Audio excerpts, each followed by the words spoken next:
Hey everyone, I'm Steph, And I'm Megan. and welcome to another episode of Late Night Reads. This week we are diving into the magical world of romantasy and covering The Veil of Blood and Magic by Jade Presley. Let's start with why we selected The Veil of Blood and Magic. We fell in love with Jade's writing style after reading her latest book, The Never List. It is still one of our top 3 reads of the entire year so far. So good. And it's so good. And it made us want to check out all of her other books. So as we were determining what books to do on the podcast, I read a couple of chapters of The Veil of Blood and Magic, and we knew we had to cover it. It was so good. Yeah. The other thing I liked about this book is the world is very different than a lot of the other books we've covered so far. It has like romantasy genre, a little bit of like dystopian flair. And it does have, I think, oftentimes in romantasy, you see like there's like fae or there's vampires or there's like other monsters. This has like all of that in one, which is kind of cool. And it really does make you question like how people can let a ruler get so strong and believe everything he says with like zero proof. And then I also have an interesting like juxtaposition of this fated mate concept. So we have this idea of like being matched, and she is matched to 6. But we also have this idea of linking, which is different than being a mate. Yeah. And so it's kind of like really cool. We've not seen that before, where there's kind of like these two romantic interests that you can have. And there's incredible spice, and we can't wait to talk about that. And then, as in any great book, after reading it, we immediately were like, where is the second book? We need it now. Yes. Spoiler, we don't have the second book yet. But we want it desperately. Yeah. I'm gonna call Jade right now and be like, can we have this book now, please? But yeah, so a fantastic book. And by the way, speaking of Jade, here's a couple of things that you should know about our author, Jade Presley. So she actually uses a pen name to write her romantasy books with the love of the whole why choose trope. Her other romantasy books, including The Never List and the Shattered Isles series, consists of 4 books and 1 novella. She is an avid Marvel fan and board game fanatic, and she's happily married with 2 kids and an Irish wolfhound. And we also have an hour-long interview with Jade talking about how she got into writing, as well as everything you'd want to know about her book, The Never List, which we'll have to get her on about this one too. Yes, because I have questions. Lots and lots of questions. Yes. So before we jump into this book, a couple of key reminders. This episode will contain spoilers. We assume if you're listening, you've read the book, you've been warned. And as all the books that we cover on this podcast, there are a number of topics that may be sensitive for some readers, including assault, blood, death, emotional abuse, kidnapping, murder, sexual assault, sexual harassment, and violence. Lots of those. But also, let's talk tropes. So, first trope we have is the forced proximity. So, Livana is captured by Zev and Jagger. So, she is forced to be around them literally all the time, which of course leads to a forced proximity situation. Almost like you fall in love with your captors, Then we have enemies to lovers. So given that Zev and Jagger are drifters, their entire job is to capture the so-called monsters and bring them to the collector as a bounty. So with Livana being a succubus, this puts her at the very top of their bounty list, and therefore she is the enemy. Plus, then Zev is determined to dislike everything about her from the very beginning. He's very much like anti-succubus, not into it, and struggles to hold in his true emotions, if you will. Then we have a slow burn. So while we do get a taste of spice in chapter 1 and chapter 7, those instances feel more required because Livana has to do the private dance for Zev. And then she needs to be fed from someone before she can leave the Garden of Flame. So it isn't until chapter 13 that we see the spice happen, because Zev and Livana cannot keep their hands off each other. And then when she bites him, it's just like she can inject her own like feeling of just being like, seduction anyway into him. And you're like, oh my God. So that slow burn is amazing. And then next we have fated mates, which we kind of talked about a little bit. So at the very beginning, Livana is matched. So that's like your fated mate with this guy 6, even though she's never met him. He can like leave different notes on her body and she can write back. And this bond is super rare in this universe. So she's like how did I get this fated mate? But then she also feels a very strong connection to Zev and Jagger, and she gets to know them and ultimately ends up linking with them. So that's kind of like another fated mates thing, but you can choose it. But it makes us wonder if there might be more to it in their bond too. So we'll have to see about that one. And then last trope we have is why choose? My favorite, personally. We're in our why choose era at the moment. So the needs of a succubus cannot be fulfilled by only one man, so she needs multiple partners. Very nice. Hence why the why choose aspect of this book. And all of the men in her life are happy to share her with others, which I'm like, that's great. You're not jealous. Perfect. Sharing is caring. Sure. Exactly, right? And they do share. They share. And watch. Mm-hmm. And watch. Which we'll talk more about. So, in terms of every magical twist, there's a lot that happens in this book, even though it's like about 400 pages long. We get a lot of information. So, when we first meet her, she's working at the Red Lion, which reminded me of the Red Pearl from Blood and Ash, combined with very random, but the movie Hustlers. Oh my gosh, yeah, totally. I could see like that. if the two of them had, if those two places had a baby, like assuming they also have like centaurs and goblins and mortals and pixies and all the other things. Yeah. But it's like this place where everyone gets to indulge in a variety of things. And then that's kind of like where you see drama start, like almost from the very beginning, because she has to help out a coworker from being, I would say, like pretty close to sexually assaulted by a man with a knife. Now, he did pay for Lyra's company, but apparently she is not one of the doves that are interested in knife games, and he doesn't care. And he's like, I don't want someone who wants it. And I'm like, hi, asshole. So didn't love that. Thanks. But she's able to use her powers to compel him to leave and no longer harm anyone without their consent. And you would think Lyra would be super grateful for the help. And she kind of is until, are we called Lavinia? Livana? Yeah, right? Livana? Livana. Yeah. Or Liv. Okay. Liv. I like Liv because it's short and I can't mess that up. But, and that's what Jagger calls her too. Yeah. Until her fangs happen to appear because she can smell Lyra's blood, which then causes Lyra to run out of the room. And I'm just like, she just saved your life, prevented you from being sexually assaulted, and yet we're scared of fangs. And I get this is the thanks I get. Okay. Right, exactly. And that's because, like, anytime people see that she is a succubus and is like kind of part monster, they immediately leave, which is due to this guy called the Collector. Which I have lots of questions about why he's called the Collector, besides the fact that he collects monsters. But he kind of like, when I was reading this, I was like, you sound like an arrogant dictator. Right? You came into power 20 years ago. We know that previously, and we learned kind of this throughout the book. There were 4 like ruling houses: Shifters, Trust for Enchantress, Fae, and Drifter. They all ruled over like the creatures in their land, and they would work together like when there was conflict between their territories. And everyone could use their magic. And they actually had fair trials if you committed violence. So it sounds like a pretty decent world.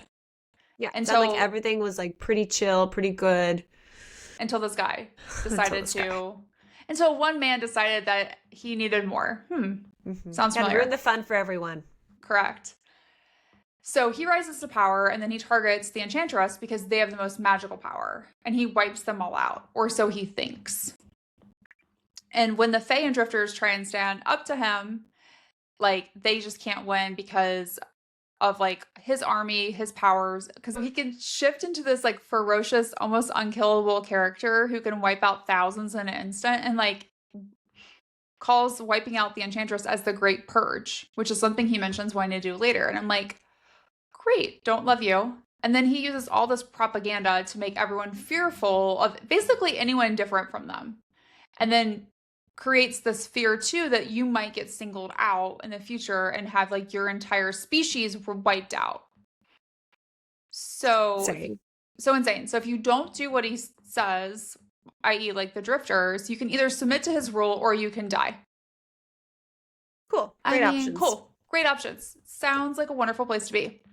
And so this is why like Liv has no real friends. She can't stay in one place too long because everyone's, once they find out what she really is, or at least part of what she really is, they don't have a pleasant reaction. So the only person she kind of has in her corner is Six, which is this man she's never met. And he's her matched or mate, like we talked about. because apparently the goddess Aletha, who has the ability, like, can give you a match person. And I'm like, Yeah, is this kind of like Akatar where you like feel it? When I was thinking about this is might so be. unrelated, but I was like, is this like when like Lucian was like, he felt like you're my mate Yes, to I think Elaine? And so. I'm like, but are you? But are you? Yeah, like, We'll talk about, I mean, I got lots of theories on Akatar. But anyways, the other thing that was kind of cool is they can write these like magical tattoos on each other and kind of to send notes, which is, I've never seen that in a book before. So I really like that concept. yeah, that was really fun. And he is also cool with like her having more than one person fulfill her desires. So, because like while she has one mate, she would require others in order to like meet her desire needs. But she like shuts herself off from all of that. And I'm like, you've got like a built up sexual frustration, girl, that you need to Yeah, do something about, I'm gonna get that out. which she does later. She does. So, what's really interesting about Livana or Liv is that she needs both blood and desire to feed her. So, like, she literally like needs to like absorb like someone's lust and desire. So, when she doesn't do that, her body weakens along with her powers. And this is one of the reasons why she works at establishments like the Red Lion. So, she's up there, pole dancing, doing her thing, literally feeding off everybody, like checking her out. But then her need for blood is also much harder to obtain because she can do animal blood every once in a while and it's okay, but like mortal blood is the best for her. And the best blood is from somebody who has like power in their veins, like another fae kind of person. But that's hard to come by because, the collectors made it very, very hard for everybody, especially people of her kind. So that's when we learned that when her body is weakened, her heart also acts up. So she has like a heart condition. So after doing her evening dance on stage, which she apparently is just like a really good dancer, and I'm like, you go, girl. Liv is surprised to learn that somebody actually purchased a private dance from her. And she doesn't really do that very often. So she's like, okay, that's sure. So there's definitely an attraction going on between her and this guy that bought this private dance. And so much that Liv actually is like, you know what? You can touch me. And normally that's off limits in those situations. However, just when you think things are really going to hit up, like literally like go nuts, he's like, oh yeah, like she can feel him like getting excited. He like goes up to her neck and is just like calls her a succubus to her face. And then immediately she knows like, oh my God, you're a drifter. Oh my God, this is a trap. And the entire mood in the room changes because Zev is there to capture her. And then Jagger, this other guy who she saw earlier, is waiting outside to help him. So she's like, what the hell? These two guys I felt an attraction to are now trying to kidnap me. Like, what? But also still kind of turned on by it. And so this also happens to be now when Livana's heart condition acts up. So she's kind of at their mercy a little bit due to her weakened powers until she's able to take her medication. So once that happens, then she's able to break free from their grasp and says that you're going to have to catch me. And they do because Jagger has this ability to influence people. He's kind of like a siren. And those are his powers. But then Livana accidentally uses some of her magic that isn't succubus related, and she's able to break free again. Normally, she would avoid to use this magic because any like use of that, like unlicensed use of magic, alerts the collector core, his like guards. And 6 of these guards promptly show up to the facility and just start wreaking havoc. Yeah, it's like fucking chaos when they show up because everyone in the building is trying to get out. The collector core knows that this unlicensed magic was used, that it came from the Red Lion, but they don't know specifically like who used it. And it Yes. doesn't help that this group is also like basically a bunch of like brutal thugs who are taking it to another level with how they treat people. So like she ends In up a having, not so fun way, I was thinking of like the Snuggly Duckling, but like it's not the Snuggly Duckling from yeah, Tangled. Like it's very much like more sex shop kind of a thing, yes. but fun. But she has to end up like one of them's like hitting Lyra with a baton. And so she has to end up killing that one. And then she kills like 2 more of them after seeing them attack the twins, which were other people that were working there. And, because they like had threatened to sexually assault the twins too. So like you see her kind of defending other people who are unable to defend themselves, which is really neat. She gives major Aelin vibes here. She does. She sticks up very for the much so, underdog and like protects other people. which I love. So once the fight's over, she goes to leave the Red Lion. She has like no plans to ever return again. Like she leaves a bunch of money on like the bar, I think, for the owner because like the place is trash now. And then she's promptly captured by Zev and Jagger because they use some drifter magic on her. And Zev's like, "What are you? Not who are you, what are you?" Because he knows that you're more like that she's more than just a succubus. But she's like not gonna tell him anything. And then this is like the moment that I really loved in the book because the reality is she lets herself be captured from this point on. So because she realized like if I'm captured by a drifter, that might work to my advantage to wreak havoc and revenge on the collector. Because otherwise she wouldn't get close enough to him. But if a drifter brings her in as his bounty to the collector, she'll be able to be in the same room. And she's like, I'm just not gonna fight too hard. Like she's not looking like she's going along with it, but if she wanted to break free and get away, she could. She's that powerful. And then Zev ends up using some of his powers, which we know he's a drifter and he's part Fae, to knock her unconscious. Yeah. And then, fun thing here, the book switches over to Zev's point of view. And you're like, oh, okay. Because majority of the book is told from Livana's point of view. But we do get a few chapters from Lev, none from Jagger, though. So I have questions. And I want to see like what his point of view is on some things. But maybe we'll get that later in our theory section. So Zev and Jagger have literally been inseparable since they met at the Drifter Academy. They've been best friends, been on countless missions where they hunt down monsters in hopes of fulfilling their debt to the collector. And what's interesting about this point here is that we never really learn why the drifters owe a debt to the collector. Like, how much debt do they have? Or how can you be successful in paying it off? And we also get the sense through the book that Zev's debt might be bigger than Jagger's, or there's something more, because he's just very much like, I need to get something back. Like, there's more to the story.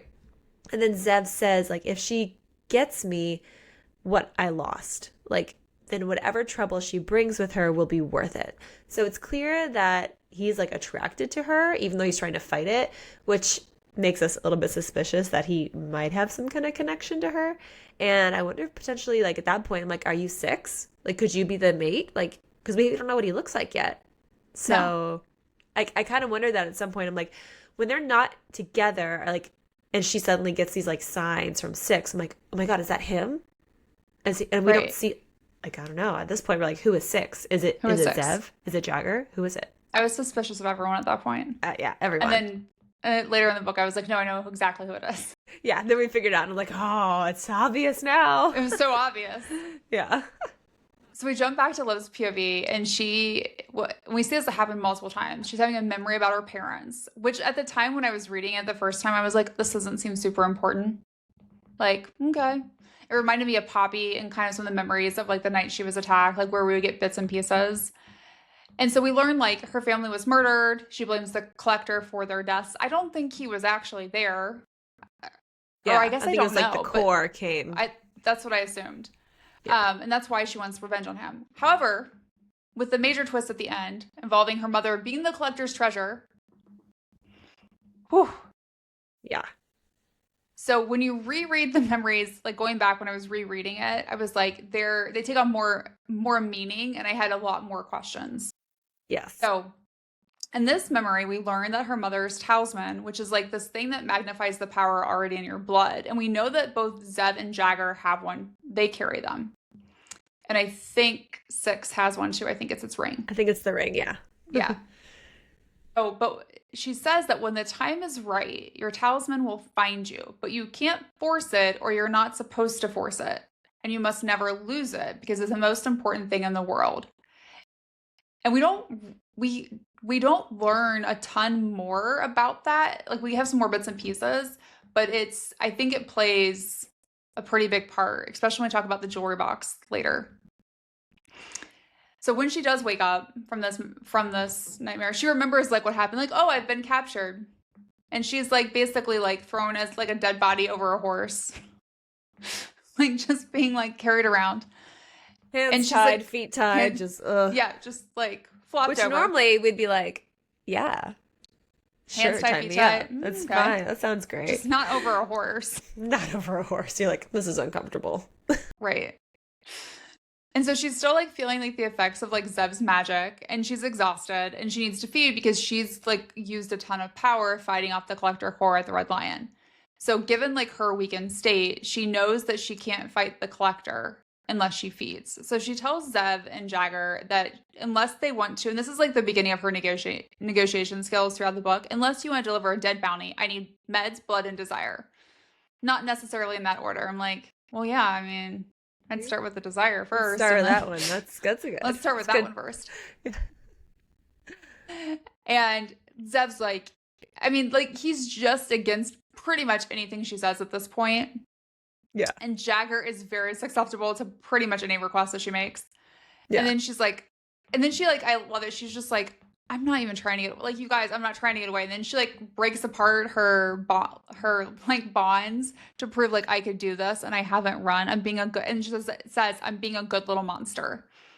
And I'm like, oh, I love that for you. Cute. Like, she's just like, I need to be rewarded. I've been a good little monster. I'm not gonna run. I need meds, blood, and desire. And they finally agree to take her to Dustown to get those three things. Unfortunately, in that order. I wonder if Destown stands for like Desire Town. Ooh, I like that.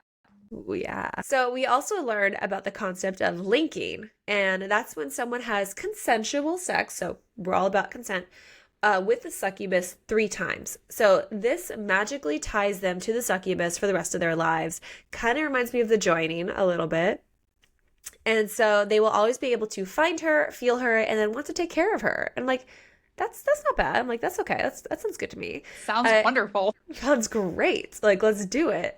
It's not as intense of a bond as a matched, but it's still like super strong. And if it's interrupted, it can cause the linked to turn violent in an attempt to try and get her. So it's kind of like a touch her and die, if you will, a little bit at that point. But it's at this point that you start to wonder if she's had a linked partner before, because mentioning it causes her like a pang of guilt. And then like later in the book, we learn that she did have another linked person and it ended very poorly for her. So she's like very, very hesitant to ever do that again. So on the way to Destown or Desire Town, Six sends her a cute little message through their brief conversations and suggests that she comes to Lyngate to meet him. So we know that that is the same place where the Collector lives. And she has seen a picture of the Collector's son, the prince, who is supposedly horrible. And Zev and Jagger happen to agree that he's also a bad guy. But we also kind of begin to wonder, I'm like, wait, is Six the prince? Is that what this is? Because I'm like, who else is in Lyngate? And like suspiciously like has to like block off talking to her. I'm like, But we learn at the end, yes, that is true. Six is the prince. And once that like breaks through, you're like, holy shit. So that's the first real breadcrumb that we get to his identity that we see so far. But the only problem here is Livana plans to kill the prince after she kills his father. So not really the ideal situation for someone you're supposedly matched to, of course. So she's going to have to kill the Collector's treasure, which is his most prized possession, a creature that he took on as a wife after the prince's mother died. So we know the treasure is not the prince's mother. A lot of theories on that one, which we do find out to be true. Yeah. So they arrive at the Garden of Flame. So similar to like the Red Lion. And they're marked, which I love this, because you know how like when you go to the bar, they like stamp you. Oh, yeah. They basically or before you were 21, you get like an X. Yes. So similar kind of thing, except it's a magical binding contract that prevents them from attacking anyone while they're in there, no matter like what they see happening. And so the entire reason she wants to go there is because her supplier, which I love how that she calls my supplier.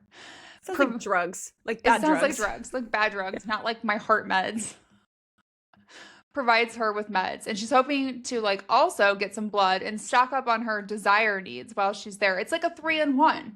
Yeah. So, and then this is also where she learns that Jagger is part siren because, you know, she felt this strong pull to him when she first saw him at the Red Lion, and then other people in the Garden of Flame are like glaring at him and Zev because they're drifters, and then very quickly are like very interested in Jagger.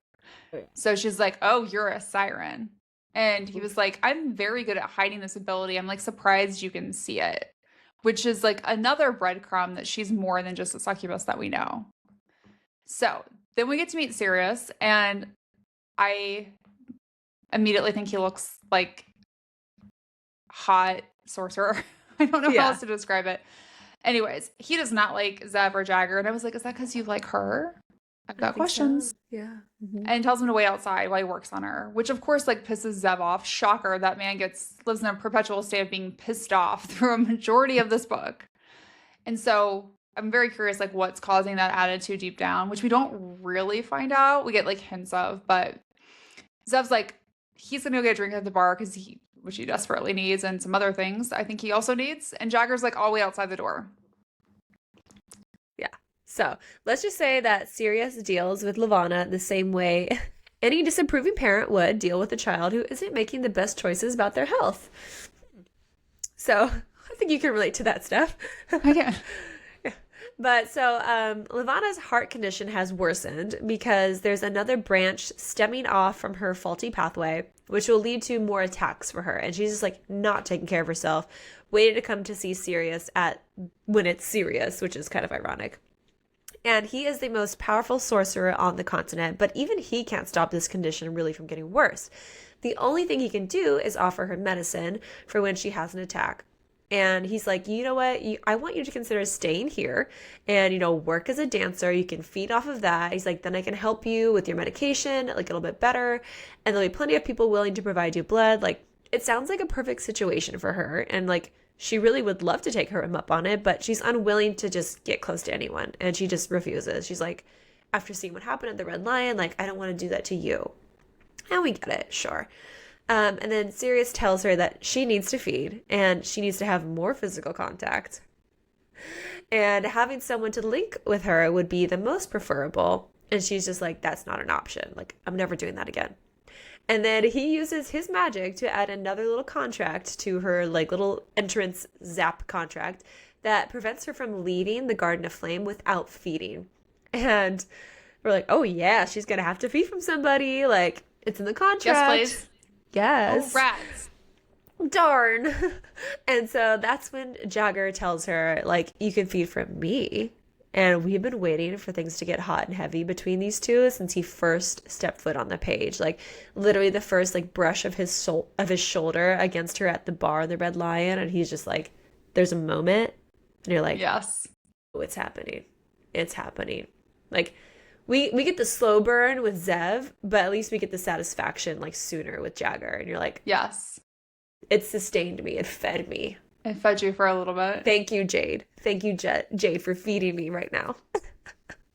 So she's not thrilled at this idea. And she's like, she tells Jagger, like, Zev wouldn't like it and you can't link with me. And then we get like one of the best lines. He has like so many good lines throughout this book. But one of my favorite was, I'm flattered you think I might fuck you 3 times while we're in here. And I'm like, could you? Could you, Jagger? Like, if so, we'd love to see it. Like, do you got 3 times? You got stamina for 3 times? Like, we're here for that. If you would like to rate that, Jade. Okay. Like, okay. That sounds great. Great. That's World not record. No. That's not what happens, unfortunately. So what is surprising about Jagger, at least for Liv, is that he's all about making sure she gets what she needs from him rather than vice versa, which is different than like any other like sexual partner she's had before. It's also the first time she feels like someone wants to take care of her. And he does a great job by giving her what he needs, both blood and an orgasm. Thank you. Oh, so and good. He happens to get one as well. More to come on that details of that spicy scene later. And then we switch back to Zev's point of view. So he's chatting with Sirius at the bar, and Sirius gives him a hard time about not bringing Livana there soon enough and says, as hers, you should be more careful. And obviously, like, Zev then clarifies, like, I'm not hers, which seems to surprise Sirius. And at first we think, okay, is this just because, like, Liv was joking, as she referred to fucking Zev and Jagger as the reason why she's with them? Or is this a sense that, like, Sirius can sense something stronger between the 3 of them that they just don't know about yet? A little foreshadowing, perhaps. And it also becomes clear that Zev knows that she is with Jagger in a private room. And he's like, I know what they're doing in there. Like the socks on the door, I get it. And it's clear then that Zev is also very attached and attracted to her, but he just won't let himself go there. And he also would enjoy sharing her with Jagger.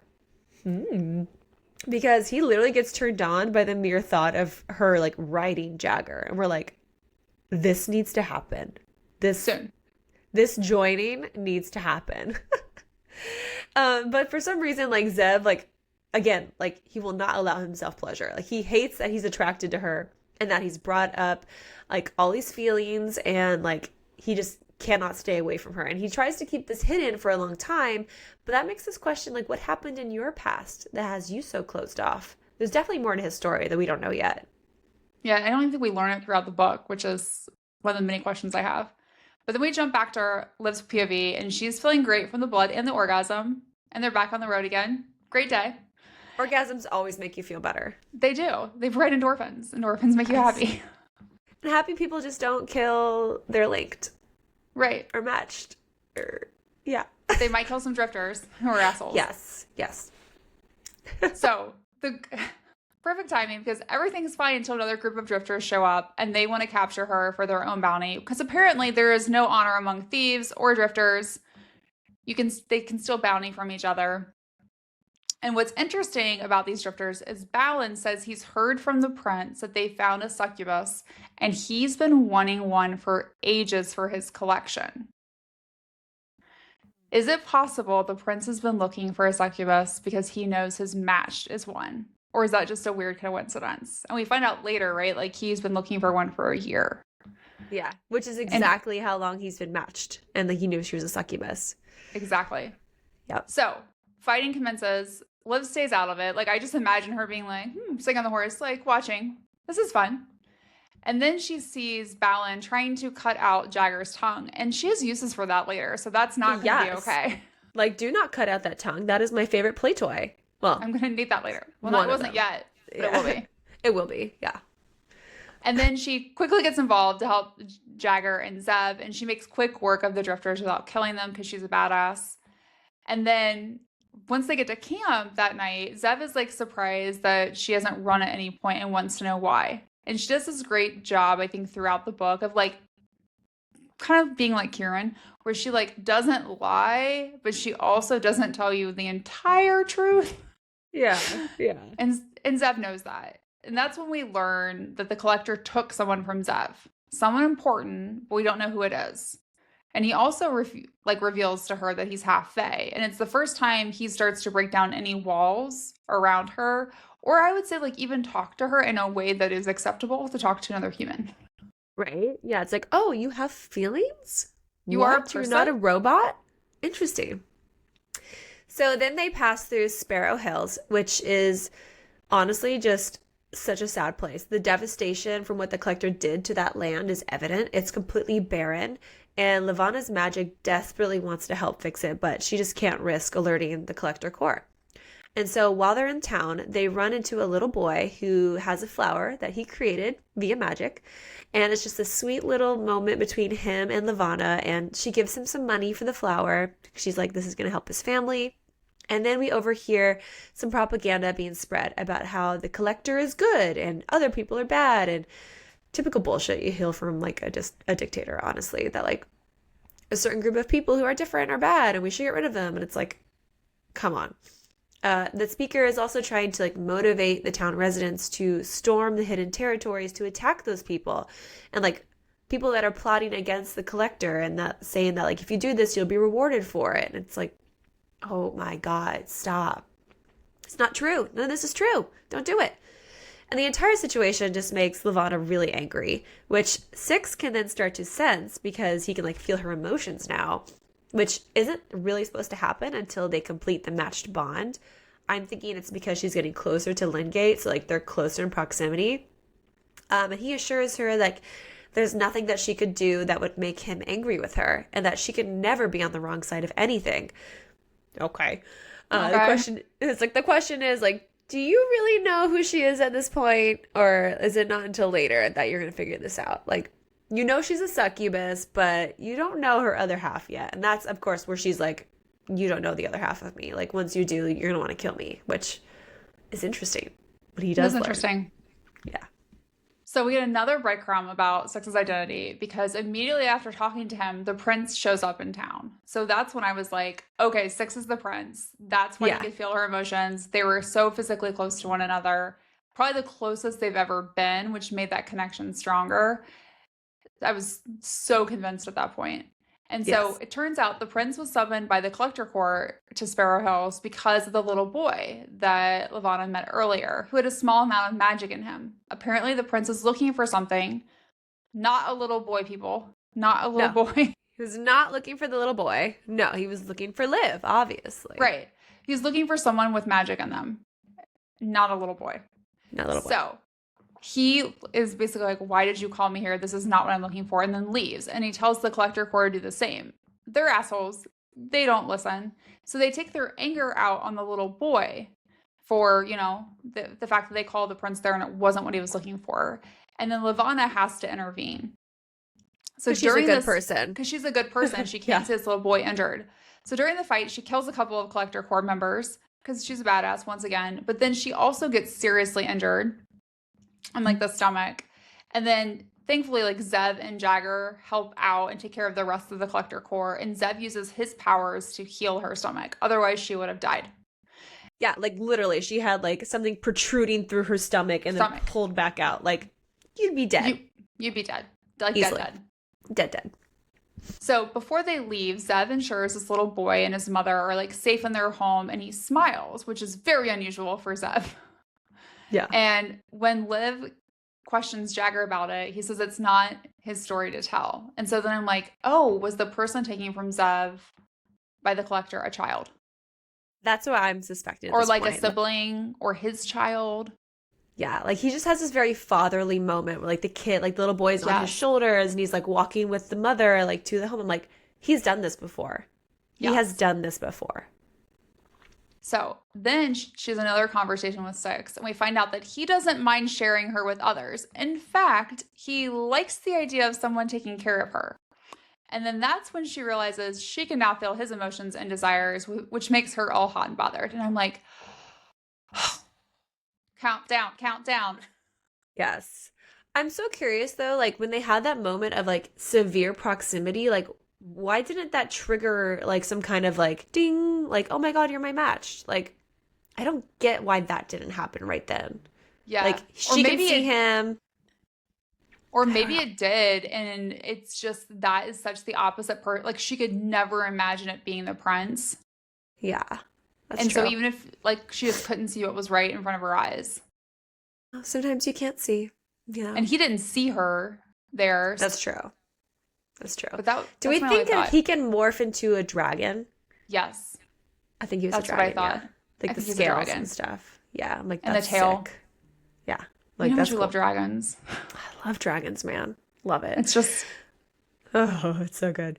So then later that night, actually, would that make him like a draken? Because he is both. If he's both a dragon and right? Yeah, that's cool. Oh, I need the second book. I need these answers. We're gonna need to talk to Jade. Yes. So later that night, Livana is woken by another heart episode and has to take her medicine. And then she just kind of like wanders off to get some space. And, we all need a little breather every once in a while. And Zev follows her and tells her some very interesting information that his mother just left him at the Drifter Academy when he was 4 years old. And you're like, oh, I'm so sad for you. And then he also gets on to tell her about how, like, you shouldn't risk your life for that little boy. And she basically tells him, like, I'm going to do it again.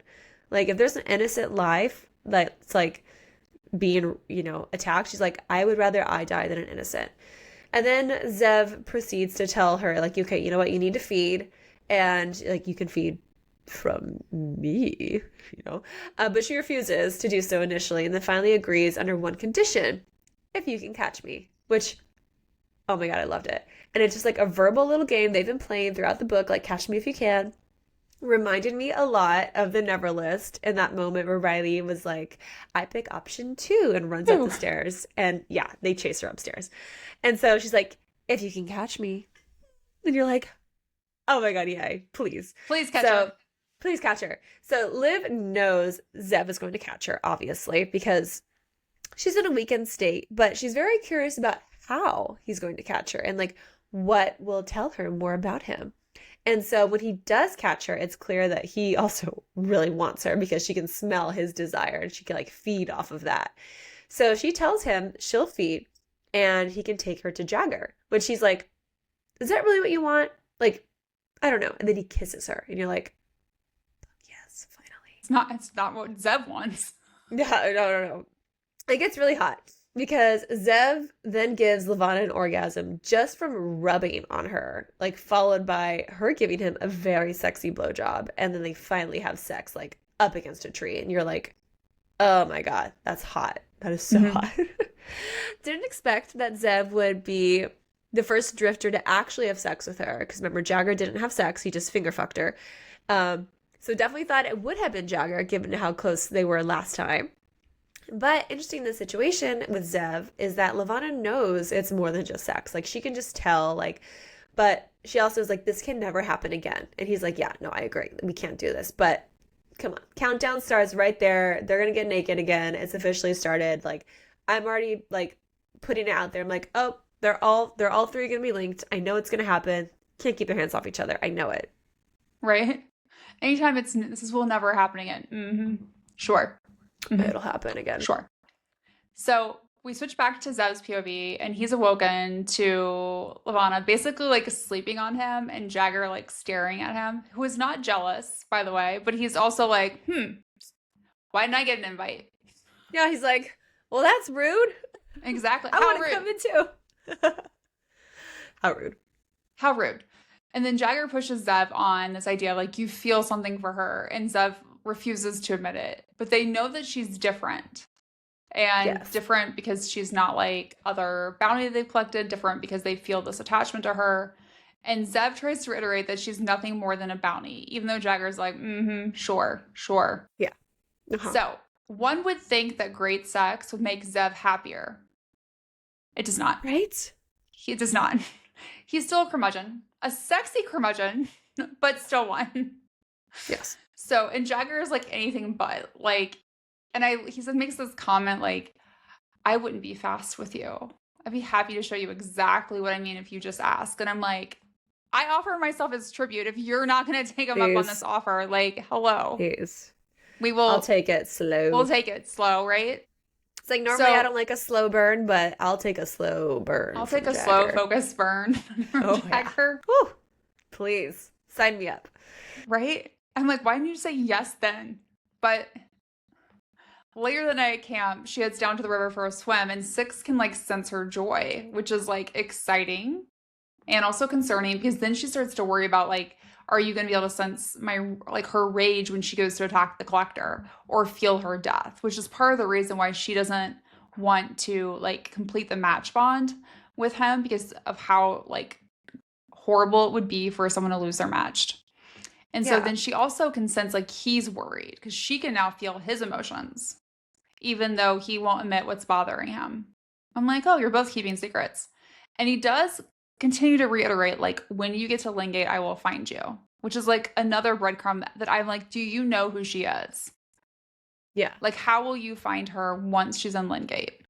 I think he just has like an alarm, you know, like a succubus enters and enters the palace. Alert! Alert, she's here. Probably. So then things start to get really heated up because she is basically skinny dipping in this river, which reminded me of a shot of the Ember, Sarah and Nyktos in the lake. And Jagger joins her, and once he's like, I need you to ask me to show me what I would do to you. And I'm like, hello, ask. Please, ask, please. Now. Finally does. It's fucking hot. Can't we talk more about that later? And which, how perfect is it that a siren like fucks her in the river, in the water? And you're like, oh. So many good things about this. And especially when he was like, if we weren't in the river, let me tell you what I would do. Please, we can, so many things, Jagger. So she's incredibly exhausted because she's had great sex. Yeah. And she's happy. Zev, take notes. And she stays back at camp, and Zev and Jagger are going to go check the snares. And she gets abducted by the other drifters from earlier. Oh, He'll come So back. rude. So rude. So yeah, she like looks up and it's like, "Oh, did you miss me already?" And it's like, "Oh no, you are not who I thought you were." Right? Way Bad. to kill an orgasm high. Right? So rude. So So rude. rude. So then we switch back to Zev's point of view. And Jagger is giving him shit about not joining them in the river, which I'm like, yeah. And the thought of that excites him. Although he tries to downplay it by saying, like, having sex with her was a mistake. And Jagger's like, uh-huh, sure. He's like, she is a combination of like witty, sexy, dangerous, not opposed to being linked to her. Like, that could be a fun life. But that conversation is interrupted when Zev realizes that Livana isn't at the camp. And he immediately assumes that she ran away. Although Jagger's like, I don't think she did because look, her bag of medication is still here. Like, she wouldn't go anywhere without that. And then they hear her scream and they start just running. And you're like, they're going to get their girl. They need to go save their girl. And so then we go back to Livana's point of view. She is having another memory of her mother and she's like looking through her mother's jewelry box. While she doesn't feel anything from the pieces of jewelry, the moment she tries to touch one, her mom smacks her hand and tells her, you know you shouldn't touch things that aren't yours, which we hear her say again later in the book. And you're like, you're not really a nice mom. Like, oh my No. God. Especially So, compared to her father and like the viewpoint we see of him in these yeah, memories. so weird. So once she wakes up, she understands the gravity of the situation because Balin and the other drifters brought her to this place, Tamworth, where she was trying to avoid because there's Binocs there. And they're very, very scary. And she's currently chained with silver, which nullifies her power. And then Balan stabs her in the stomach with his knife. And you're just like, motherfucker, why?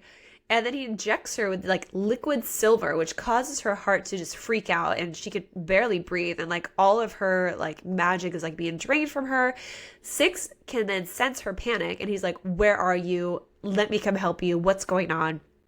But she's like, she doesn't have enough strength to communicate back to him. And she's like, I'm dead. You know, like I don't know what to do. And then Balin and another guy plan to then sexually assault her before turning her into the collector. And Balin's like, I get first dibs. But thankfully, Zev shows up and literally puts his hand through Balin's heart, like through his chest and like pushes his heart out and just like crushes him before anything can happen. And then Jagger's outside like killing all the other drifters. And you're like, thank God. And then to make matters worse though, a ton of Binocs show up that Zev and Jagger are now trying to fight off. And they're overtaken by the sheer volume of that because they're just so bad. And Livana then has to use her enchantress powers to save them. The ones that she has kept hidden this entire time because it would be a death sentence if she ever showed them. So you're like, oh my God, she's in trouble. Like she showed her magic. That's not a good thing. She's exposed herself to them. Uh-oh. And she's done the one thing that she said she would never do. Like she never wanted to do, right? She doesn't want to care about people. She clearly cares about them because she's risking herself by saving them. She's using her powers. Okay, so back to Zev's POV. Both him and Jagger were not expecting her to be an enchantress. But like we were, because it's called an enchantress novel. So at some point we knew we were getting an enchantress. But they're supposed to all be dead. They're supposed to be all like dead. So where has she been hiding? And so what's interesting is like Zev has his like sword up and Jagger's worried that Zev is going to kill her because apparently with the Drifter code is you kill these enchantress. And Jagger is prepared to wound Zev, not kill him, but to give them enough time to escape so he can take Livana with him.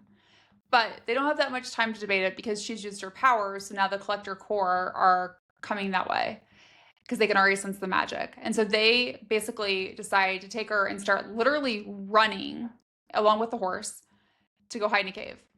So we jump back to her POV and we finally get to learn that she was linked with someone, Ingle, and he wanted to link with her. She tried to talk him out of it, but he was super adamant about doing it. And so after that's happened, he pushes to get to know more about her and her family and like her internal instincts and like gut and intuition are like, keep your secret. She's like, no, but he's my link. So she tells him that she's an enchantress, which causes him to attempt to kill her. Not great. Idea. Bad idea. No wonder she doesn't like people and is fearful of telling them who she is. So she has to kill him to save herself and then realizes like I can never show anyone like who I really am. And I can never link again and I will always be alone, which is really heartbreaking for her. So when she wakes up, she feels like she's going to have to run because of what happened with Ingle, finding out that she was an enchantress. But Jagger's like, we're not going to hurt you. And Zev confirms it. And then Zev has her drink his blood. And then it gets real hot and steamy because all three of them are together. And there are Oh, more details in this than there are in the joining scene, which I we know. will talk about soon. Yes. But then she reminds him, like, it's been 2 times. Like, it can't happen again, which they know. And then Which we And she know. was, We're like, which we, like, countdown to the 3rd time. And Jagger, she says, like, and this was just to heal me, right? And Jagger's like, I think it's, like, a little bit more complicated than that. And I'm like, well, I yeah, would agree, which is why I keep thinking there is some sort of connection and pull that she has to them. Like, yeah. are the people you're truly supposed to link with, are they kind of like a different type of fated mate where you do have that connection? And she was never really supposed to link with Ingle. Yeah, exactly. But also it's like, you're starting to catch feelings, guys. Yeah. Like don't say it was just to help her like heal. I'm like, you're catching feelings. So then, instead of heading towards Lingate, Zev and Jagger have to go to the Drifter Academy because they have to inform their leader about that they killed the other drifters, and then they have to hang their necklaces on the Great Mountain to prevent anyone from being able to siphon that power.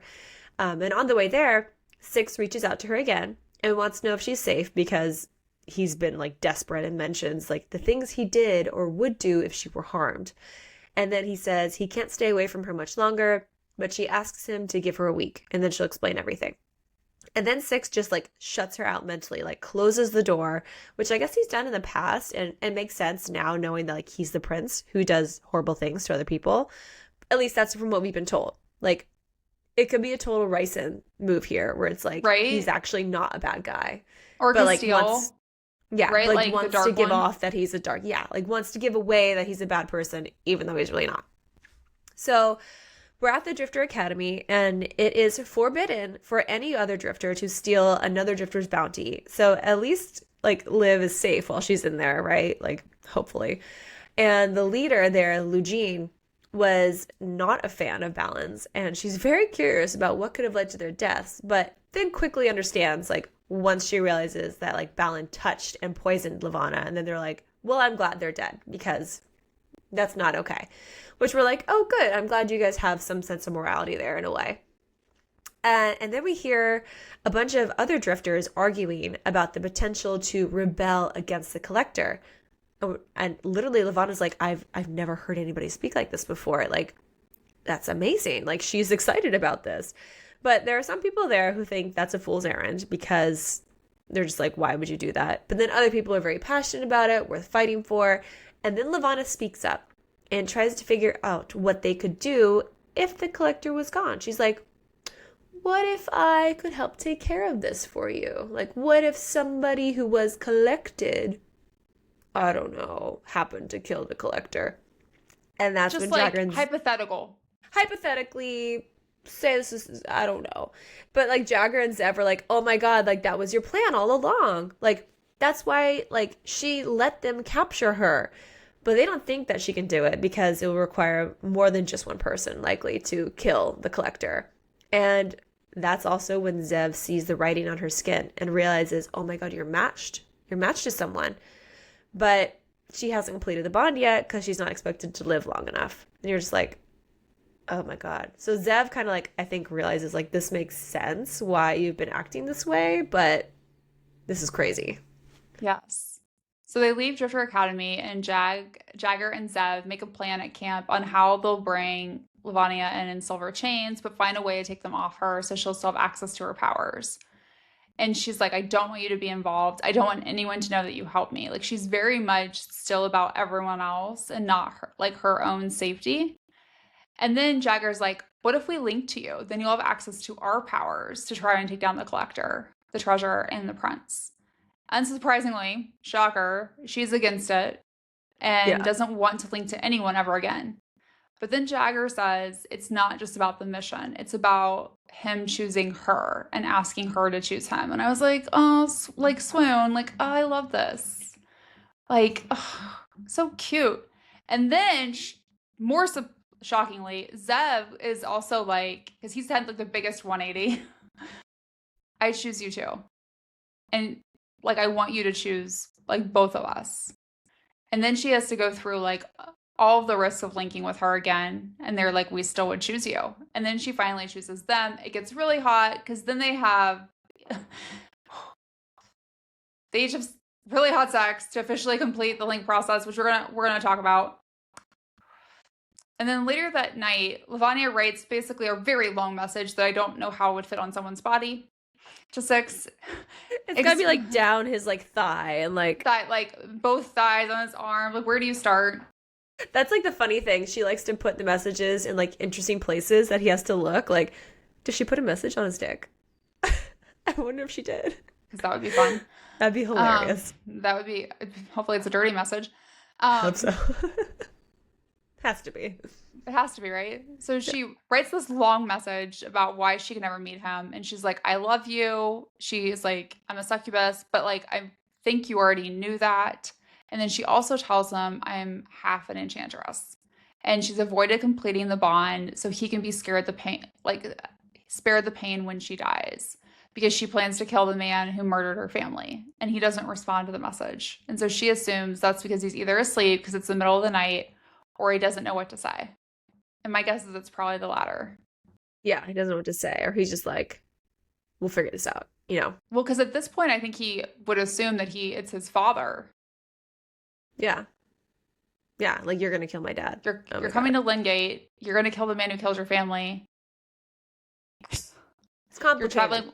It's complicated. It's a complicated relationship. You know, if they were on Facebook, it would just say it's complicated, you know? Oh.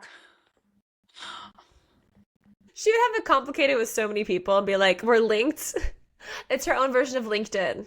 Yeah, do you remember like AOL Instant Messenger and people would like write their away messages in like different letters or like some song lyrics? Like that's what I'm thinking of right now is can you imagine like what her away message would be right now? Oh my God. I love it. We're going to have to do something on that. That'd be fun. So they get to the palace. And Zev and Jagger demand to give their bounty only to the collector. They're like, we're not going to hand her off to someone. We're going to do it. They're like, cool, great. Off to a good start. And they finally go into this main room along with the prince, whose name is Gray. And it's clear that Gray has a hard time taking his eyes off Livana. And the collector mentions that Gray has been searching for a succubus for a year. Click. Hello. Math. Click. Hello. Yeah, math. But Gray hasn't been using the drifters to find her, which means he must have just been personally looking for them himself somehow. Like when he went to go see what the Corps was finding, and it was like, this is a little boy, this is not my girl. So things then get a little bit out of control because before Liv can use her powers to kill the collector, Jagger is stabbed. And Zev has to fight off the collector core. And the collector then tells Livana, like, drop your powers, because she's, starting to, like, whirl up like a little, like, power ball. He's like, drop your powers or both of them will die. And it turns out the collector knew immediately that Livana was a tress, an enchantress, and tells Gray that he knows what to do with her. He's like, you know what to do, you take her. And so she, like, backs down, and she's like, okay, I'm not gonna kill anyone because I want my linked boys to live, obviously. So then we go back to Zev's point of view. They're both alive and they're in this dungeon, and the prince shows up asking questions about whose idea it was for the assassination attempt. He mentions that he's only seen power like that once, and then he says, she's mine. Thank you for bringing her to me. Immediately makes us think, like, number one, the treasure is most likely her mother. Because we also know, like, her mom's an enchantress. And I'm very much like, if I don't see a dead body, like, they're probably alive. She's not dead. Yeah. And then Gray, is referring to her as mine because, duh, she's his matched. Like, we know this. This is crazy. Hasn't been admitted yet, but we know it in our bones. And since the treasure must have healed Jagger, because he's not dead, they assume the prince is then going to use them to control Liv since she stopped herself from killing the collector to save their lives. But oh, how wrong they are about this one. Like, it's just, whew, things are about to get crazy, guys. They are. So when she wakes up, she's not in the dungeon. She's in a nice room. She has like these thin silver bracelets on her wrist that nullify her powers without weakening her, which reminded me of like Solea in Chained. And I wondered if Gray knows about her heart condition, which we know he does, because she told him like during one lonely night or something. And so I wonder if that's why like he has these like thin ones on there on her, so it looks like she's limited, but it's not going to hurt her. And then he shows up and is like, "You need to do what I want, or I'll kill what you love the most," which makes her worried about Zev and Jagger, as well as Six, who is him, because he still hasn't written her back and has like a giant door up preventing their connection. So she can't even sense, because I mean, they're in the same room. So she would definitely be able to feel his emotions. And he has like a big door up. So he also says the collector can't technically collect her because his treasure would forbid it. She's notoriously jealous. And the collector fears no one except his treasure. And I'm like, okay, well, I can't imagine the collector would want her. I can't imagine like her mom wants the collector having sex with her daughter. So Yeah, ew, no, yeah, that's good. She'll draw the line there. That's good. I guess, right? Yeah. And then he also tells her if she doesn't do as he says, then she'll starve. And that's basically like what he does to her. So he plays this part of like the asshole prince so damn well, which gives a lot of like Rysand vibes, because there is like that, especially like in A Court of Mist and Fury, like you do feel like in the beginning like he's the jerk, and a little bit in like the first ACOTAR book too. And it reminded me a lot of that. So it's been days since she last fed, and she ends up having a heart episode, but she doesn't have her meds. They're not in her room. And then she like kind of like blacks out and wakes up to someone giving her meds, and she's sitting on Gray's lap. And I'm like, ooh, how did you not know who he was at this moment? Right. Like you were literally on him. And I think she feels like an interest, like some weird pull to him, but there's so much disgust for like him and his family. Yeah. And I'm like, also, why are we not using our brain? How would he know about your heart condition and your medicine? Right. He even mentions to you, from what I felt, your heart was about to sputter out. Yeah. He is giving you big breadcrumbs. They're large. Not even crumbs. They're chunks of bread. It's just like, it's the whole croissant throwing. It's yeah. like, it's a he's baguette. like, hi. He's hitting you with a baguette. Hello, it's Would me. you Hi. like jam? And she's just like, la-di-da-di-da. So funny. Oh my gosh.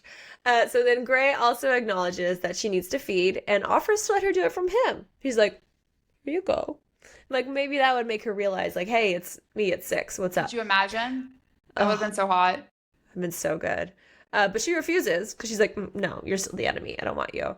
And he also is in, like, call me Gray rather than Prince, and says that she is very important to him. And you're like, yes, we know. Hello, pick up these clues he's laying down. Let's go, girl. But Gray's like, all right, you're not ready for it yet. I'll take you to the dungeon so you can feed from Zev and Jagger. But he watches. Ooh, he likes to watch. And so he's literally just like almost creeper status, just like standing there watching, while Zev is just like finger fucking her while she feeds from Jagger. And it's enjoyable for everyone, including Gray. He's just like, all right. And she demands that Gray release them, which he won't. But he does agree to them put them in better quarters, which we're like, okay, he's definitely going to like keep these guys around to keep her happy, but also to keep her like at his will.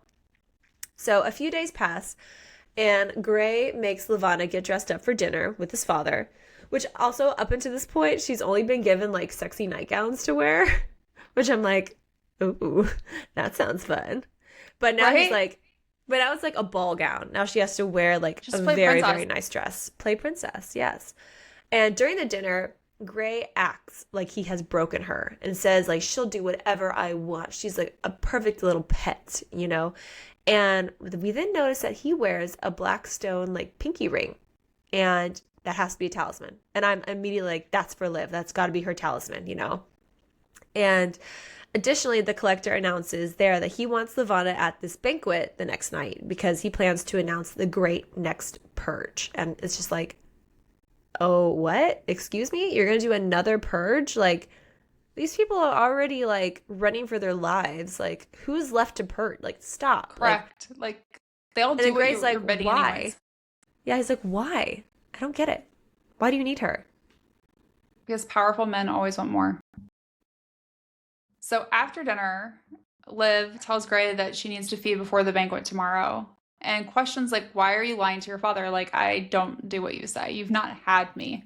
And he Yeah. just avoids answering. Very much like doesn't lie to her, doesn't tell the truth. And then he brings Zev and Jagger to her room because they are, in fact, no longer staying in the dungeon.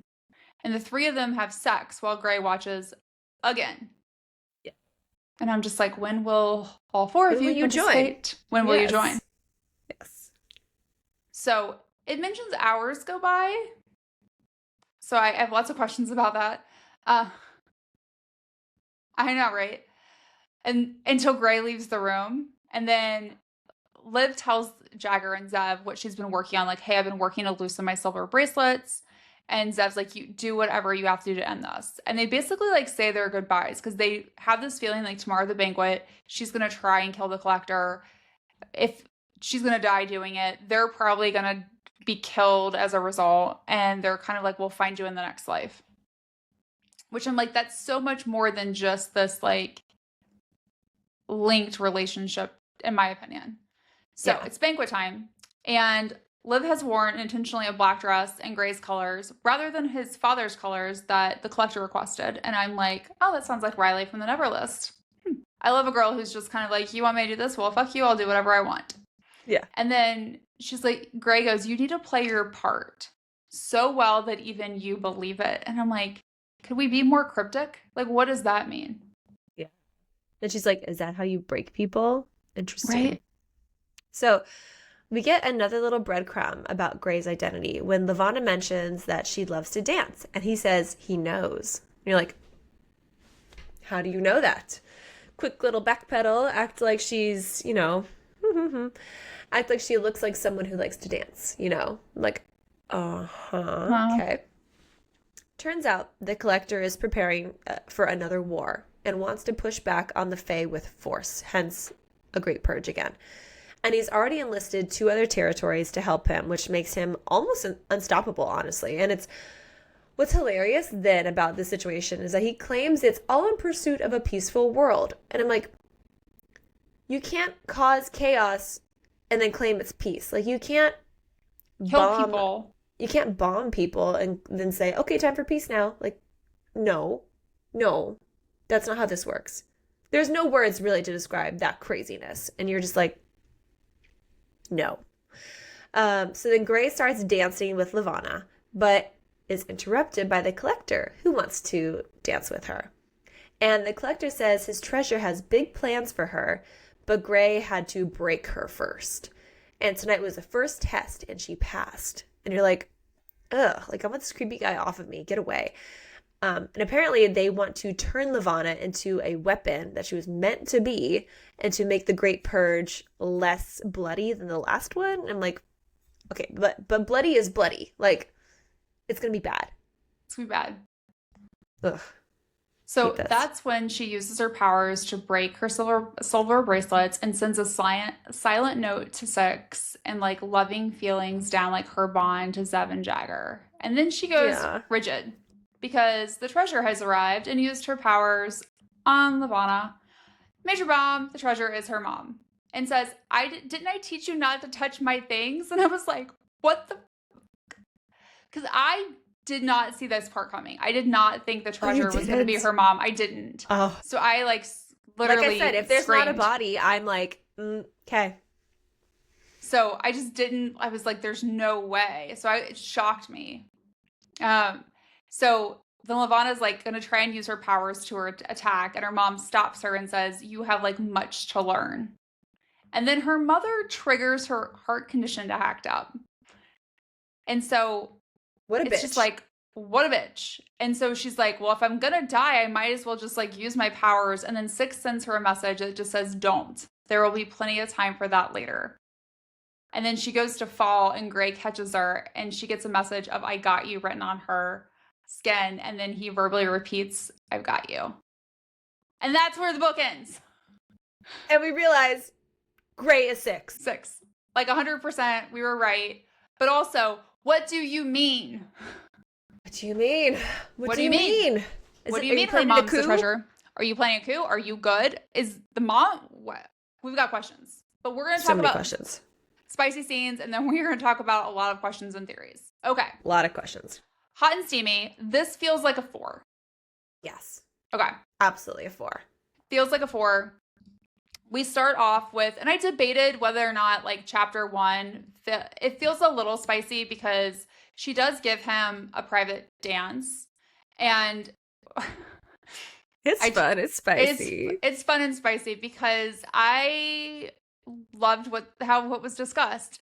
He said, "You choke on me," he says matter of factly. "I don't know whether I should laugh or pity him. He's so uptight, not the usual type for pleasure taverns." Would I ask, my core tightening as I rock against something very large and very, very hard? Yes.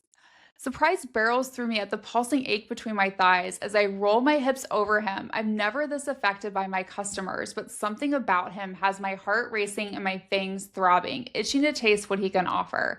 I drag my hand down his muscled chest, sliding it between us as I trace the outline of his cock with my fingers. "Oh," I say, smirking as I draw back my hand, "I most certainly would choke on you."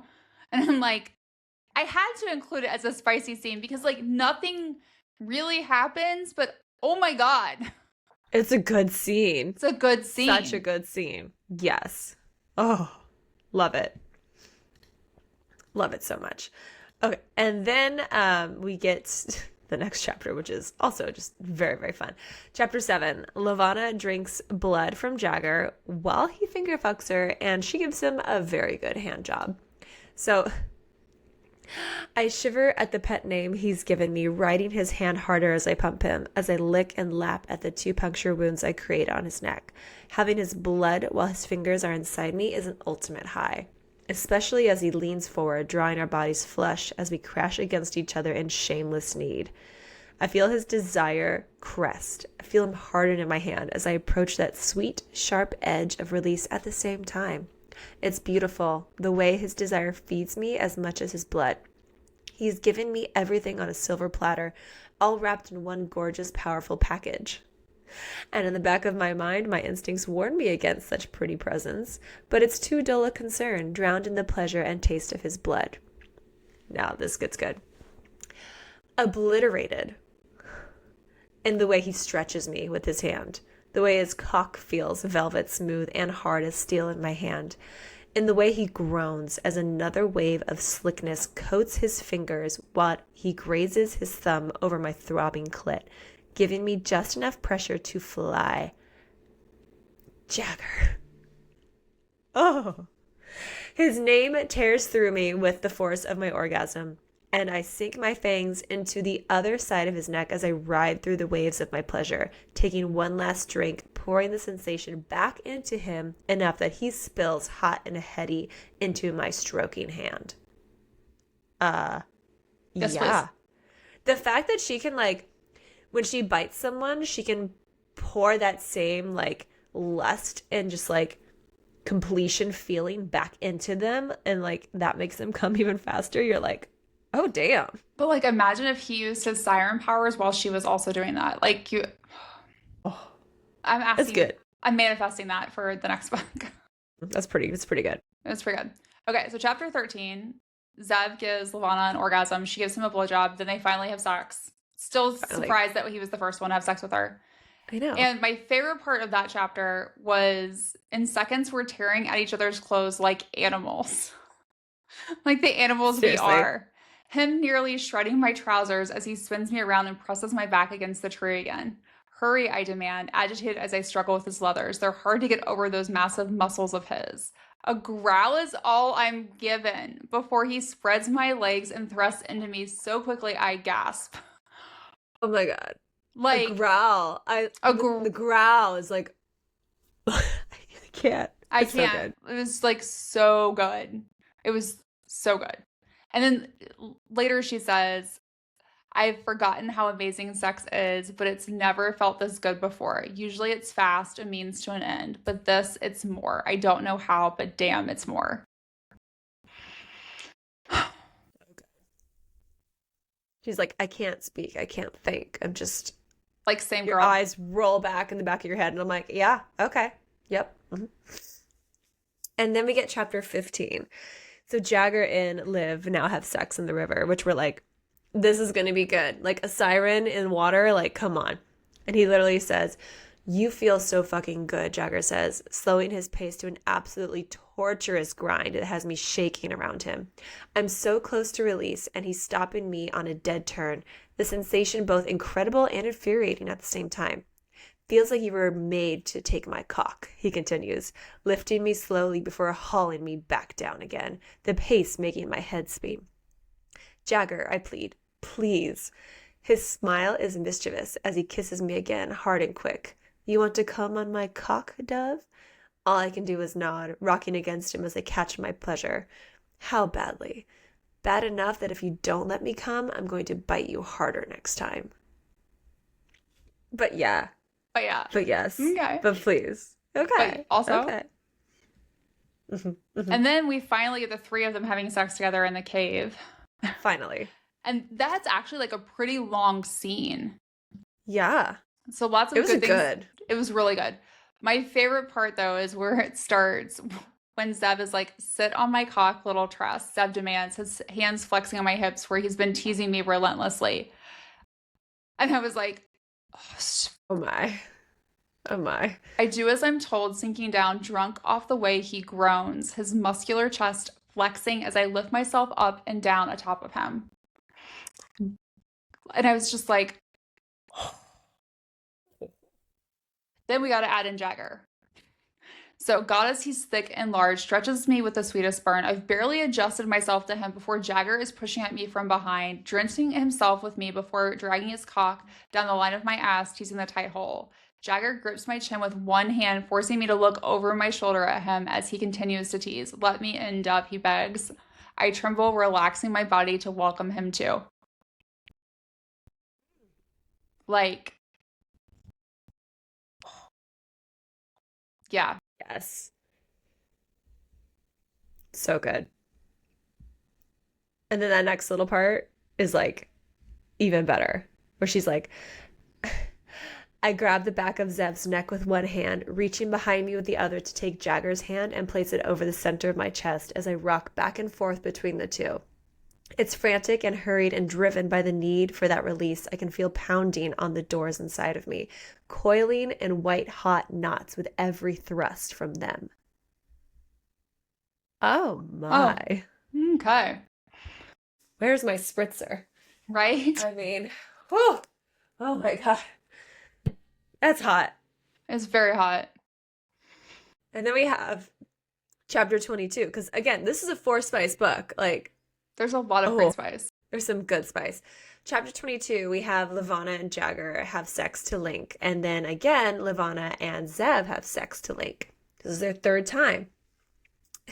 And Jagger says, time for you to take a ride, Dove. He puts his hands on my hips as he rocks me over his thick length.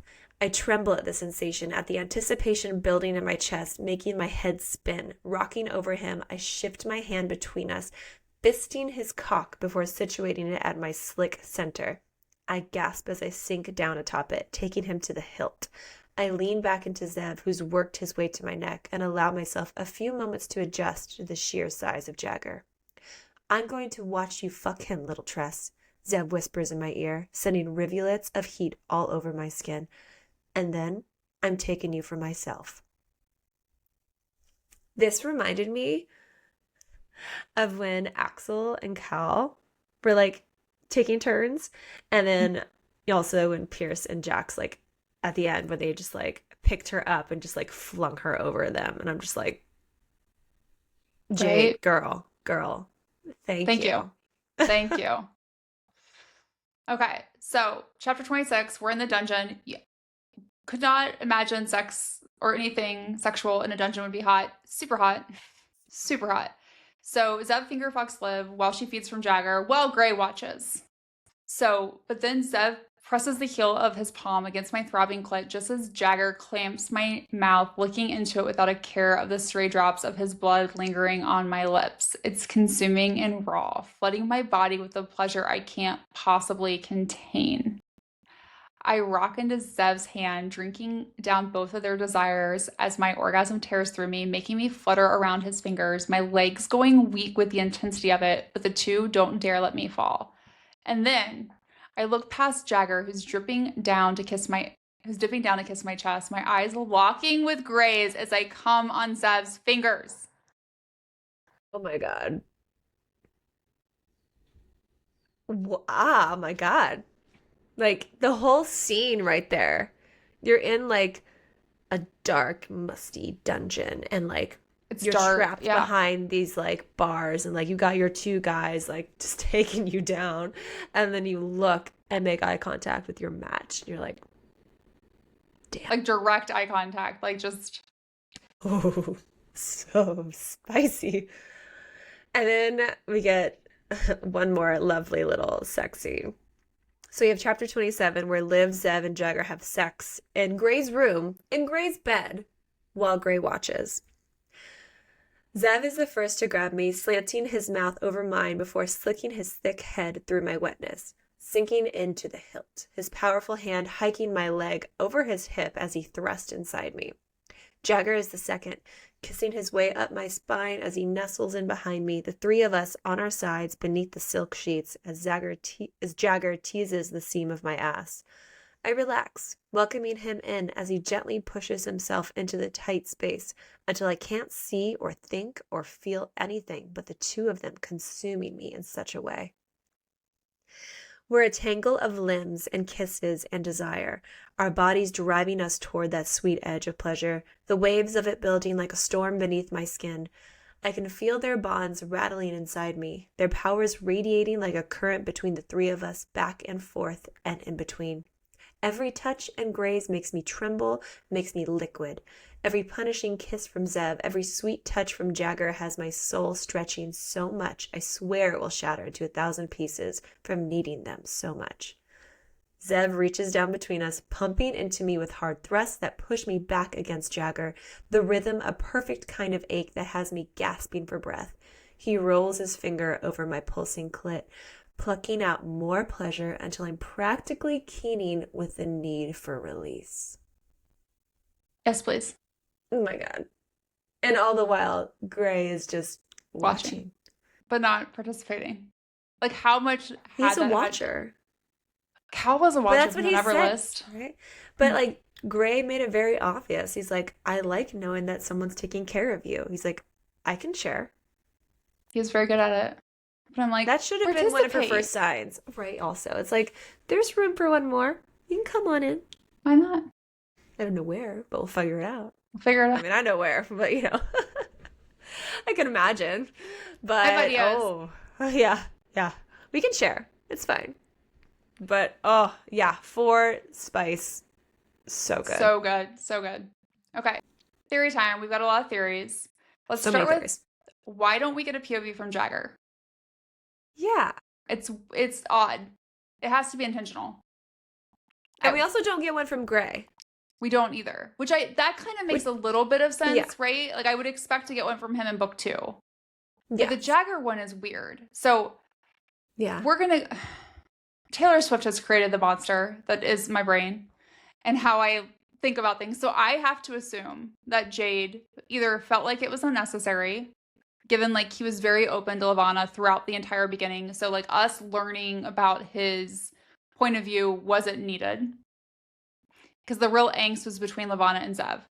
Or, which is what I think is more likely, she doesn't want us to see this POV. Because there's more to his story that we can't know yet. Yeah. So maybe we're gonna get that in the second book then. So, I want to know. So. Yeah. I hope when And I find this out or ask her, she's not like, when I asked her about... She won't be too cryptic, hopefully. Hopefully not too cryptic, or she won't be like, I didn't put it in there because I assumed after, like, in the Never list, I asked a question about Riley. Yeah. And I was like, you said it needed to happen every month. This only happened twice. And she was like, I just assumed after I told you the first 2 times it happened, you would then, like, deduce that it happened the next 2 times. And I'm like, I did not. I assumed it was intentionally left out and it was a breadcrumb. It was not. Yeah. Yeah. So we're like, is Jagger just somebody who wears his heart on his sleeve and that's why we don't need his POV? Or is it coming later?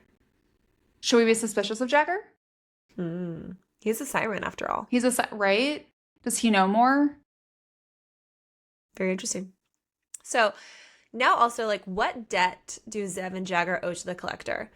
Is it like the same for every drifter? Has any drifter actually been like successful in repaying it? So we're going to hypothesize that all drifters have some set amount of debt that's owed to the collector, likely after they graduate the Drifter Academy, and they are just expected to pay it off. It's the way pretty much for like the collector to like force them to do his bidding. However, like honestly, I'd be shocked if the collector ever let any drifter go. Like nobody's probably ever able to actually pay it all off and like live to tell the tale, you know? So this would, because if that happened, like that would remove his control over the drifters, and collector doesn't seem like he's anybody who wants to let anyone go. Like he collects. He's collecting all of us, even the drifters. You know, like you are all connected to him. Mine. But not in a sexy way. No, yeah, not in a sexy mine. No. No, we don't want to be yours way. Okay. So Livana's mother, which we don't know her real name. Also, why are we calling her Treasure? That's weird. But she says you can't force finding your talisman. And there has to be more to the story, which makes me wonder if that's what happened when she found hers. Did she somehow force it to happen with Livana's father? Was that like not meant to be her talisman? And that's why she says that. Interesting. Because it's a there's not many things that she says in those memories. And so I feel like there has to be something about it. Yeah. I was also curious of like, you know how like they talked about like if you siphon someone's magic, you can become crazy? Like, is that what happened to her mother? Like, did she, like, is that how she's now like the treasure? Yeah. Like, did she just like siphon so much and like maybe she didn't, like, maybe that talisman with her father, like, wasn't really supposed to be hers, but she siphoned it? And like, that's possible. And like, you know, also how only the enchantresses can control the shifters, or the, you know, like she was probably like, I'm so crazy, like I can control him, like don't kill me. Like she controlled him to kill everyone else and not her. Yeah. What was your other O? I was wondering if there's anything about, you just mentioned like it was like like you made me think of like her father's one was around his neck, and we know that drifters wear them around their neck. Is there do drifters always have a necklace? And then shifters have rings? Yeah. But her father didn't have, but he's not a drifter, he's a succubus. So yeah, is he really her father? But she's part succubus, so like a succubus has to be her father at some point. But do we know that the man that she talks about as her father was a succubus? It's true. I thought she claimed he was when she was talking to Engel, because he kept asking, "What is your mother? I know your father was a succubus." At least that's what she claims.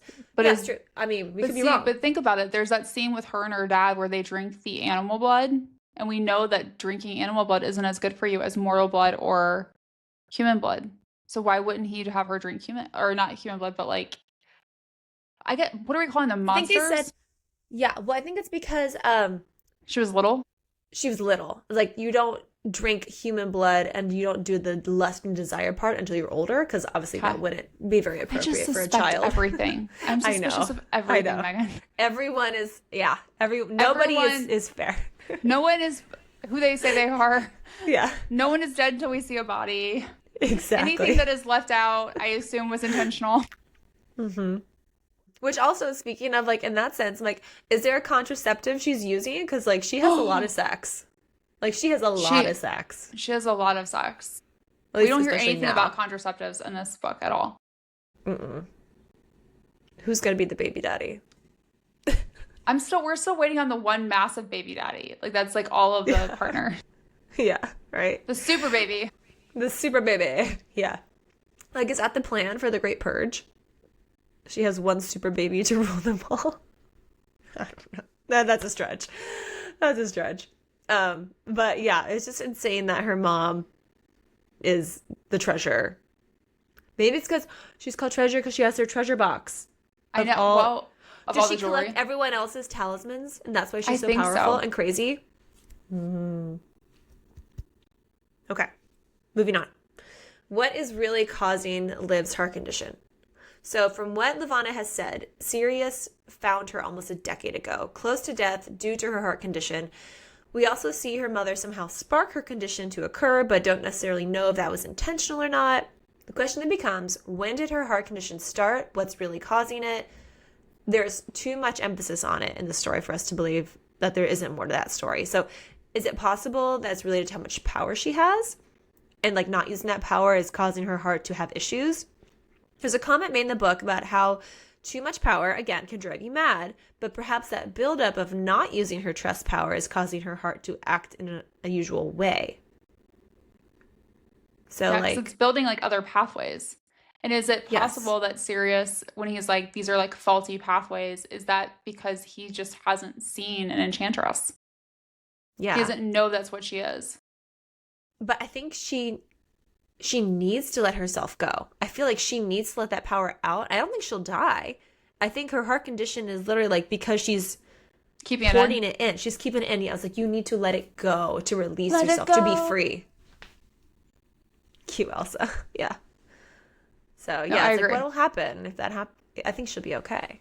I think so, she too. She might, like, die and then come back to life as, like, a more evolved version of herself. Please don't kill her and make me cry. And then to bring her back. Yeah. What is this, the Never List? That's hard on me. Right?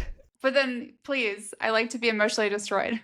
But yeah. Because I like it. There's some spice in there in between. We're good. We're good.